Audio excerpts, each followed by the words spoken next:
Now we're going to go over handle position. And first, push rock. The handle position for a push rock has to be set every single time by the dealer, as it can change from vehicle to vehicle. In general, we want the handle to be approximately 1.5 inches away from the steering wheel. The purpose of this is when someone's not using the spinner knob, they won't contact the handle by mistake when turning and actuate the throttle. The second part of our handle position on the push rock is we want it in line with the steering wheel, and this just allows us to two-hand the steering wheel and still actuate the throttle. Once the dealer finds the handle position that is required, they then have to tighten the lock nut on the end of the hand control to 30 foot-pounds. So if you ever run into an issue where a handle on a push rock is rotated forward, most of the time that means that lock nut has not been tightened. Now that we've looked at our push rock handle position, we're going to look at the push twist.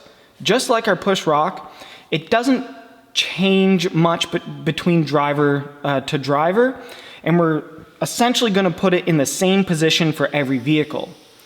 It's going to be horizontal to the floor and just straight across as close as we can get to the steering wheel. One thing we have to be sure is that the handle is in a place that is easily accessible by the driver. So one adjustment we might have to make is moving it side to side. And that's done by moving our support rod or bending it, just so there's easy access to the handle. One important adjustment we have with the push twist is our wrist support.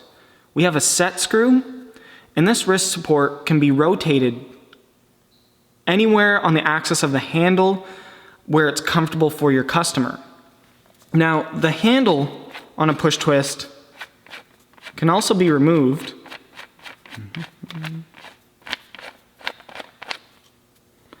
And when you remove that, we can remove this wrist support completely if your customer would rather. It's just to help with part throttle, as a push twist can be kind of tiring on your wrists when used for prolonged periods, but with our Featherlight hand control, we can really dial back that tension and it may not be required. Now I'm holding a push right angle hand control. And the handle position on this can differ greatly between drivers, as someone may like to drive with their arm on the door or kind of a two-handed close to the steering wheel. So there's two major adjustments we can do. Again, it's both has to do with position and length of your support rod, but if we want to have the handle up close to the steering wheel, we actually shorten our support rod to angle the main body, and that gets the handle a lot closer. We can also bend or move the support rod, it depends on the vehicle, to bring the handle out this way or back in. Now, if we're using orthotics on these hand controls, that's when the support rod position will change dependent on what orthotic you have in the space in the vehicle also. Now let's have a look at our push-pull. Just like our push right angle, normally you want to shorten our support rod to get this handle as close to the steering wheel as possible. I should mention, on vehicles that are being driven by a lot of different people, like such as an evaluator vehicle, most of the time we will just put these straight because we don't really know where one person is going to want that. When it comes to their own vehicle, that's when we fit them and find out their preference.